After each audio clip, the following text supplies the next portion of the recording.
कहानी शुरू करने से पहले आप सभी से एक छोटी सी विनती है।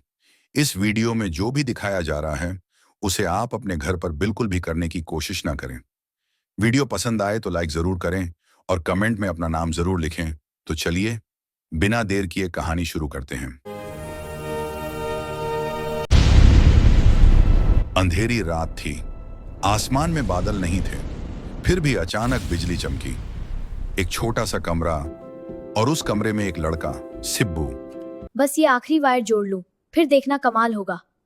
सिब्बू खुद से बोला, लेकिन उसे नहीं पता था कि आज की रात उसकी पूरी जिंदगी बदलने वाली है। सिब्बू बचपन से ही अलग था। जहां दूसरे बच्चे क्रिकेट और मोबाइल गेम्स में लगे रहते, वहीं सिब्बू को बिजली, तार, बल्ब, मोटर और मशीनें बहुत पसंद थीं।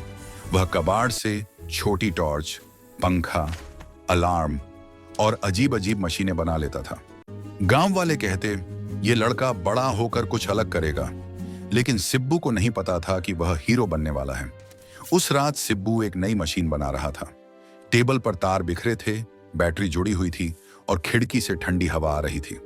अचानक तेज रोशनी फैली, सिब्बू के हाथ से मशीन छूट गई और फिर एक जबरदस्त बिजली का झटका। सिब्बू चीख भी नहीं पाया। वह उछलकर दीवार से टकराया और जमीन पर गिर पड़ा। सब कुछ शांत, सिब्बू बेहोश था। सुबह सूरज निकला, पक्षी चहचहाने लगे। सिब्बू की आंखें खुली। मैं कहां हूं? उसने चारों ओर देखा। कमरा अपना था, घर अपना था, लेकिन उसके दिमाग में खालीपन था। उसे याद था उसका नाम सिब्बू है, लेकिन वह क्या करता था उसे याद नहीं। बिजली, मशीनें, सब भूल चुका था। उसे लगा जैसे दिमाग से कोई हिस्सा गायब हो गया हो। हर रोज की तरह वह घर से बाहर निकला और एक बड़े पुराने पेड़ के नीचे बैठ गया। हवा चल रही थी, सब कुछ शांत था। तभी एक बड़ी गाड़ी तेज रफ्तार में उसकी ओर आ रही थी। बचाओ! सिब्बू घबरा गया। उसने डर के मारे हाथ आगे कर दिया और तभी चमत्कार, गाड़ी जमीन से ऊपर उठ गई, हवा में तैरने लगी। ये कैसे? सिब्बू की आंखें फटी की फटी रह गईं। जैसे ही उसने हाथ नीचे किया, गाड़ी जमीन पर उतर गई। डर के मारे सिब्बू भागकर घर चला गया। उस रात सिब्बू सो नहीं पाया। उसके दिमाग में वो रात वापस आने लगी। बिजली, झटका, रोशनी। तो क्या मुझे बिजली से ताकत मिल गई है? वह तुरंत छत पर गया, हाथ ऊपर उठाए और वह हवा में उड़ने लगा। मैं उड़ रहा हूं, सिब्बू खुशी से चिल्लाया। अगले दिन सिब्बू ने खुद के लिए एक ब्लैक सुपर सूट बनाया, चेहरे पर मास्क, हाथों में खास दस्ताने। अब कोई मेरी पहचान नहीं जान पाएगा। वह आसमान में उड़ निकला। उड़ते उड़ते उसने देखा नीचे खेत पूरी तरह सूखे पड़े थे। किसान उदास थे, बच्चे रो रहे थे। यहां बारिश क्यों नहीं होती? सिब्बू सोचने लगा। उसने आसमान की ओर हाथ उठाया। बिजली चमकी, काले बादल बने और तेज बारिश शुरू। खेतों में हरियाली लौट आई। लेकिन तभी आसमान में दो डरावने मॉन्स्टर दिखाई दिए। वे बादलों को खा रहे थे। अब समझा बारिश क्यों नहीं आती? सिब्बू उनके पास गया। ये सब बंद करो, लोग परेशान हैं। मॉन्स्टर जोर जोर से हंसने लगे। तू हमें नहीं रोक सकता। सिब्बू मुस्कुराया। शायद तुम नहीं जानते मैं कौन हूं। उसने दोनों हाथ फैलाए। बिजली के दो विशाल गोले बने। मॉन्स्टर फंस गए। नहीं, लेकिन देर हो चुकी थी। सिब्बू ने उन्हें एक गहरे तालाब में कैद कर दिया। उस दिन के बाद बारिश आने लगी, खेत हरे हो गए, लोग खुश हो गए। लेकिन कोई नहीं जानता था कि यह सब किसने किया। सिर्फ आसमान जानता था कि कहीं ऊपर एक काला सूट पहने लड़का उड़ रहा है। सिब्बू, बिजली वाला हीरो। बारिश के बाद गांव में खुशियां लौट आई थी। खेत हरे हो चुके थे, तालाब भर गए थे और किसान मुस्कुराने लगे थे। लोग आपस में कहते, पता नहीं कोई फरिश्ता आया था या भगवान का चमत्कार।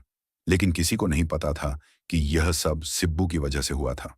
सिब्बू आसमान में उड़ता हुआ यह सब देख रहा था। उसके चेहरे पर हल्की सी मुस्कान थी। शायद यही मेरी जिम्मेदारी है, उसने खुद से कहा। लेकिन उसे नहीं पता था कि असल खतरा अभी शुरू होने वाला है। कुछ दिन बाद एक रात अचानक पूरा इलाका अंधेरे में डूब गया। न बिजली, न रोशनी, न तारे। सिब्बू ने जैसे ही उड़ान भरी, उसने देखा आसमान में एक काला धुआं फैल रहा है। ये बादल नहीं है, कुछ तो गलत है। तभी उसके कानों में एक भारी आवाज गूंजी।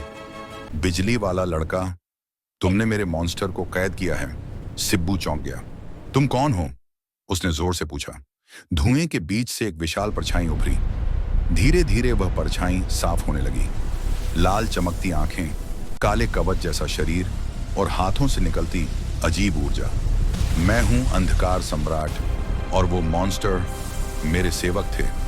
सिब्बू को समझ आ गया, यह दुश्मन पहले से कहीं ज्यादा खतरनाक है। तुमने मेरे प्लान को बिगाड़ दिया, अंधकार सम्राट बोला। अब इस दुनिया की सारी बिजली मेरी होगी। अंधकार सम्राट ने हाथ उठाया। पूरा इलाका और अंधेरा हो गया। सिब्बू की बिजली कमजोर पड़ने लगी। क्या मेरी ताकत खत्म हो रही है? सिब्बू घबरा गया। वह नीचे गिरने लगा, लेकिन तभी उसे याद आया, वो रात, वो झटका और उसकी हिम्मत। मेरी ताकत सिर्फ बिजली नहीं, मेरी ताकत है लोगों की उम्मीद। सिब्बू ने आंखें बंद की। उसने गांव के बच्चों को याद किया, किसानों की मुस्कान को याद किया। उसके शरीर के चारों ओर नीली सफेद बिजली घूमने लगी। अंधकार सम्राट पीछे हट गया। ये कैसे? वह चिल्लाया। क्योंकि मैं अकेला नहीं हूं, सिब्बू बोला। मेरे साथ पूरी धरती है। दोनों की टक्कर से आसमान कांपने लगा। अंधकार सम्राट ने आखिरी वार किया। पूरा आसमान काला हो गया, लेकिन सिब्बू ने अपनी सारी ताकत एक ही बिजली के गोले में भर दी। ये तुम्हारे लिए। तेज रोशनी हुई। अंधकार सम्राट चीख उठा, नहीं न! और फिर वह अंधेरे के साथ गायब हो गया। अंधेरा छोंट गया। तारे वापस आ गए। बिजली लौट आई। लोगों ने ऊपर देखा। सिब्बू कहीं नजर नहीं आया। वह दूर आसमान में उड़ रहा था। जब तक इस दुनिया को जरूरत है, मैं वापस आता रहूंगा। और फिर वह बादलों के पीछे गायब हो गया। कहीं दूर अंधेरे में एक हल्की सी आवाज गूंजी, अभी सब खत्म नहीं हुआ है। सिब्बू रुक गया। उसने पीछे देखा। लगता है मेरी कहानी अभी बाकी है।